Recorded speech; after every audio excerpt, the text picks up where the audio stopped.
problemang nangangailangan ng solusyon, ating tutugunan. Mga issue na viral at trending, ating pag-uusapan. Lahat po ng yan, ating tatalakayin at haharapin dito lang sa Case to Case.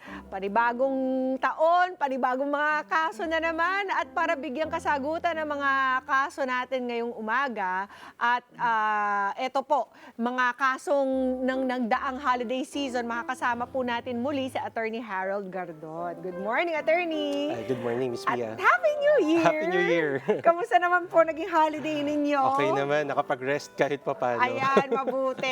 Ngayon parang wala na naman pong humpay Yes. itong mga kasong ating tutugunan. Ang unang kaso po natin tatalakayin mula sa ating letter sender mula sa Tondo. Ito po si Elias at ang sabi niya, "Hello, Attorney, tawagin niyo lang po akong Elias. Ito pong holiday season, nagsimulang magtinda ng barbecue ang kapitbahay namin. Wala naman pong kaso sa akin ang pagtitinda nila, pero tuwing sinusuot ko ang damit ko para sa opisina, amoy usok. Minsan pa pinagkakamalan akong galing sa ihawan dahil sa singaw ng damit ko. Ultimo nga po, loob ng bahay namin, amoy barbecue na rin. Wala po silang konsiderasyon, Monday to Sunday, 9 a.m. to 11 p.m. Sila po ay nag-iihaw. Kami ng asawa ko ang nag-a-adjust. Kapag nagsasampay kami at nakikita silang nag-iihaw, pinapasok na lang namin ang damit kahit basa pa para hindi mangamoy. Sinabihan ko na po sila pero tinawanan lang po ako. Dapat ko na po ba silang ipabarangay kahit tiyuhin pa nila ang chairman? Baka kasi mapag-initan pa kami at masabihan na walang pakikisama." Kaya, ayan. Unang kaso natin, bigla akong nagutom. Ang reklamo po ni Elias, ano po ang mga posibleng ikaso dun sa kapitbahay niyang walang humpay ang pag-iihaw, Attorney? Ayan, so sad to hear, Elias, no? Ang breakfast ko kanina, barbecue din. Oh, no! Okay. So, pwede tayo mag-file ng civil case. Oo. Kumbaga, ito yung abatement for nuisance or nuisance. Kasi naapektuhan nito yung pang-araw-araw mong pamumuhay. Okay. Sa civil code kasi natin, pag yung meron kang karapatan na gawin yung gusto mong gawin, pero kung yung karapatan mo naman nakaka-apekto na siya sa karapatan ko, at ito ay nahihirapan na rin ako na ma-enjoy yung matiwasay na pamumuhay ko sa aking bahay, pwede tayong mag-file ng civil case. So, civil case. Anong pananagutan kapag ganyan? Dito naman, kung may damages, pwede tayo mag-complaint for damages. Pwede rin naman nating limitahan o ipahinto yung pagninegosyo niya. Depende pa rin syempre dun sa circumstances at depende kung ano yung mapapatunayan natin sa korte.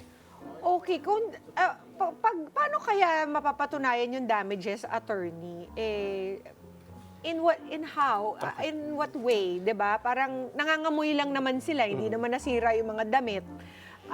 Siguro napagchichismisan lang sila sa opisina na ano ba yan, lagi na lang galing ihawan tong mag-asawang ito. So dito, no, syempre may damage in a sense na pwede mo sabihin may moral damage na may anxiety, di ka makatulog.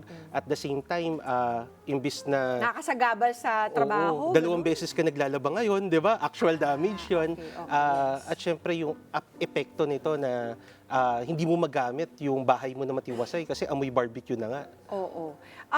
Pero kaso ba agad-agad ang solusyon dito, Attorney? Pwede po bang ipabarangay muna, kaya lang nga may external circumstances, tiyuhin yung chairman?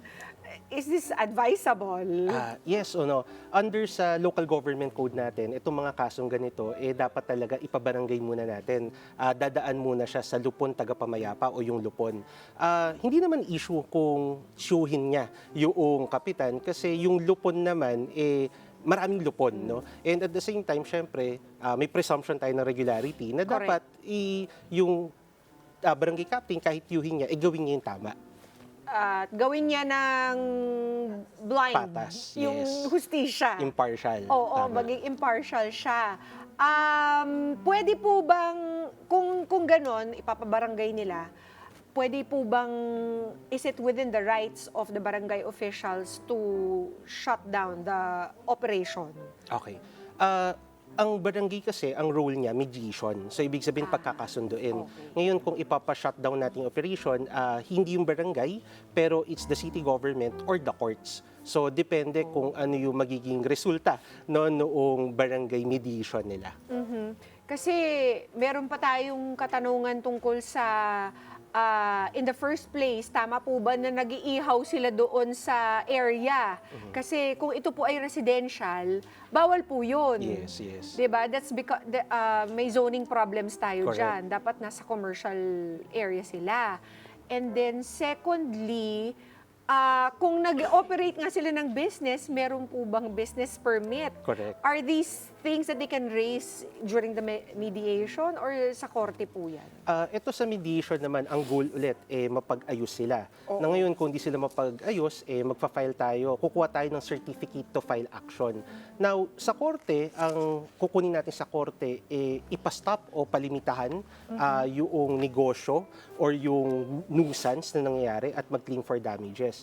Pero kung pwede naman siya dumiretso talaga sa City Hall, kasi again, tama yung sinabi niyo, Ms. Pia, no? Kung residential area to, dapat may special use permit siya. Kung wala siyang special use permit, paano siya nakakuha ng business clearance? Meron ba siyang occupancy permit? Meron ba siyang sanitary permit? Meron ba siyang fire inspection certificate? That's right. So kung wala ito, illegal yung business niya, the City Hall, no, yung local government unit, pwede siyang pa-stop. Oo nga. Hindi ko pa naisip yung fire hazard Yes. issue, 'di ba? At saka yung sanitation Yes. issues, 'di ba, attorney? At kung sakasakaling mag-pursue siya ng isang kaso, ano pong mga klaseng ebidensya ang dapat niyang i-present? Okay, so maganda, no, kung si Elias, meron siyang logbook. Ilagay niya anong oras ba nagsisimula, anong oras natatapos, between those hours, ano ba yung mga nangyayari. Maganda rin kung may picture, meron ding video para mapatunayan ito. Siyempre maganda rin kung may affidavit tayo, no, mga testimony galing sa mga kapitbahay at sa opisina na rin na nagsasabi na palagi siyang amoy usok at nakakaapekto to sa pang-araw-araw niya na pamumuhay. Oh, so yung damit mismo na amoy barbecue. Yes, pwede rin yun. Object evidence. Kaya lang, baka pagdating sa court, medyo mabaho na yun. No? So, pwede rin naman. Okay. Siguro last question, attorney. In your experience being a lawyer, nagtatagumpay po ba ang mga ganitong klase? Meron po ba mga ganitong klaseng kaso talaga na if-na-file at nagtatagumpay po ba siya? Meron naman, matatawa tayo, no? May mga Supreme Court cases nga na dahil sa bagoong, no? Dahil kinasuhan niya yung local government kasi inutusan siya ng asawa niya, bumili ng bagoong, umuulan, nalaglag siya doon sa kanal, kinasuhan niya yung government kasi ba't di daw maayos yung daan. So may mga ganitong parang isipin natin, maliliit na kaso, pero umaakyat sa Supreme Court. Pero syempre, no, bilang isang abogado, advocate tayo ng settlement. Kumbaga advocate tayo na at least gusto natin diplomasya maayos na lang. Kung maayos naman to sa barangay level, kesa gumastos tayo, parang di kami kumikita. Di ba? Kasi mangyayari doon, mahal, no? Kesa magbayad ka sa abogado, ayusin na lang natin. At ang importante dito, matiwasay yung barangay natin, yung komunidad natin. Oo, okay. Case solved, Elias. Ito naman ang ikalawang kaso natin na pag-uusapan, attorney, mula naman sa ating kaadang taga San Juan, Metro Manila, si Odessa. At ang sabi niya ay, "Hi, Ms. Pian, attorney. Ako po si Odessa. Sa pagsalubong po sa taong 2026, isang aberya agad ang kinaharap naming mag-asawa. Around 12 a.m., isang napakalakas na paputok ang narinig namin at nang lumabas kami para i-check, ay napansin naming nag-a-alarm ang sasakyan at basag ang windshield. Nang pumunta kami sa barangay, nakita namin sa CCTV na isang malaking paputok ang hinagis ng kapitbahay kung may developmental disability. Nang ipatawag siya at ang kanyang pamilya sa barangay, nabueltahan pa kami kung bakit daw kasi namin pinark sa kalsada ang sasakyan. Dapat daw ay inilipat muna sa ibang lugar dahil may mga magpapaputok at New Year celebration. Nagkainitan ang asawa ko at ang kapatid niya kaya hindi natuloy ang pag-uusap. Ano po kaya ang dapat namin gawin sa paghaharap sa Sabado? Pwede ko ba silang singilin sa danyos ng kapatid nila? Well, okay. Unang-una, ano po ang kasong pwedeng ireklamo ni Odessa? Okay. So medyo complicated yung nangyari, Maraming no? mga Ang dami pwedeng ano tawag? extraneous, Extraneous. Oo. na mga pangyayari. Oo. So pwede mag-file si Odessa ng civil case, no? Mm-hmm. Syempre complaint for damages dahil kahit na sabihin natin nakaparada to sa kalye, wala ka pa rin karapatan na sirain, no, yung property ng iba. Pwede rin tayo mag-file ng criminal, pwedeng malicious mischief or ito yung tinatawag nating damage to property. Kung sasabihin niya, hindi ko naman sinasadya, pero pwedeng reckless imprudence or negligence, no, resulting to damage to property.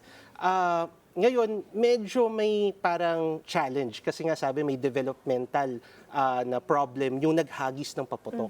So, depende ito, no, legally kasi meron tayong tinatawag na legally insane, no, yung full talaga na hindi niya alam yung ginagawa niya. Kung ganun, wala siyang criminal liability, exempted siya. Okay. Pero kung partial lang naman, halimbawa lucid interval o kaya may problema, developmental, pero hindi naman talaga siya legally insane, mababawasan lang yung criminal liability, mabababa. Ngayon, I would suggest mag-civil case kasi syempre pag criminal case, proof beyond reasonable doubt yung burden. No? Correct. Unlike pag civil case, mas mabilis kasi preponderance of evidence. At the same time, yung damages, pwede natin siyang i-claim, no, doon sa mga guardians niya, yung legal guardians. Kasi meron silang negligence dahil dapat binantayan nila yung tao na to na naghagis ng paputok. Meron din po bang is it relevant, attorney, na yung parking nga, if the car is illegally parked, is that relevant to the case that they might file? Hindi siya relevant in a Kasi case 'di ba, na meron tayong mga lansangan na dapat wala talaga nakapark Nakapark, dyan. You correct, should correct. have your car inside your property Yes, sa garahe correct. nyo. So, sa civil case, no, tawag natin dito in pari delicto. Kumbaga, parehas silang may mali. Pero, liable pa rin siya. Kumbaga, liable pa rin siya doon sa damage. Pwedeng sabihin, mabawasan ng konti, no, yung damage na yun. Kasi meron ding negligence yung isang tao. Pero in this case pala, no, dadagdag ko lang din, pwede kasing mali rin sila dahil meron tayong mga ordinansa. Titignan din natin yon. Yes. Dahil sa ordinansa, sinasabi doon, saan ba pwede magpaputok? Di ba? May community firework, may tamang correct. place. So, That was my next question, tas di ba? kung mali pa yung paputok, baka sobrang lakas noon na Correct. illegal use Yung of mga firework. illegal na firework, Yes, so oo. yun, criminally liable din, no? Or civilly, kung talagang sabihin na exempted siya dahil nga may problema siya sa pag-iisip. Oh, okay. How about insurance claims, attorney? Pwede po bang i-claim sa insurance yung damage to the car? Yes, no, pwede naman. No? Most likely kung comprehensive yung insurance, titignan din natin, no, doon sa policy, meron ba ditong yung mga damages, yung mga malicious damages, vandalism, most likely makiklaim naman natin to kasi hindi naman natin gusto na masira yung windshield natin. Pero of course, ang ideal situation dito ay ma-mediate na lamang sila at mag-settle out of court para tapos na. Yes, correct. Oo. Kasi mahaba, no? Mahaba yung proseso. Kung magpa-file ka ng criminal case, mag-prosecutor's office muna tayo. Kung civil naman, ang dami pang hearings, no? Kung kaya naman tumaayos sa barangay level, at syempre kapitbahay natin to. Parang Correct. ayaw mo naman yung kapitbahay mo, 2 years tayong magkaaway, no? Kung maaayos naman siya at syempre kung may insurance naman na pwedeng magbayad plus danyos na lang, no, sa araw na hindi mo magamit yung kotse, it is better. Oo. Kaya, attorney, for those cases na hindi talaga pwedeng ma-mediate at hindi talaga magkasundo, baka they will need your services. Please remind our kadas kung paano po kayo pwedeng makontak. Okay, so pwede nyo po kaming i-follow, i-message sa social media accounts namin, Facebook, Instagram, Gardon C. and Associates Law Office. So, nandyan po kami para magbigay ng serbisyo para po sa ating mga kada. Always a pleasure, attorney. Thank you, And Miss Pia. great 2026 ahead for you guys. Ang hangad namin hindi kayo masyadong kailanganin at Yeah. magkasundo na lang mga tao, di ba? Pero maraming salamat always for your legal expertise, Attorney Harold. Mga kada, bawat isa po sa atin ay may kanya-kanyang diskarte para mabuhay, pero sana lagi po nating piliin ang paraan na makapamuhay ng walang nasasagasaang iba.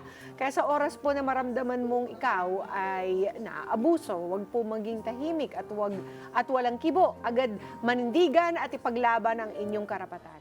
Let's get together. Sunnet 25. Sunnet 25.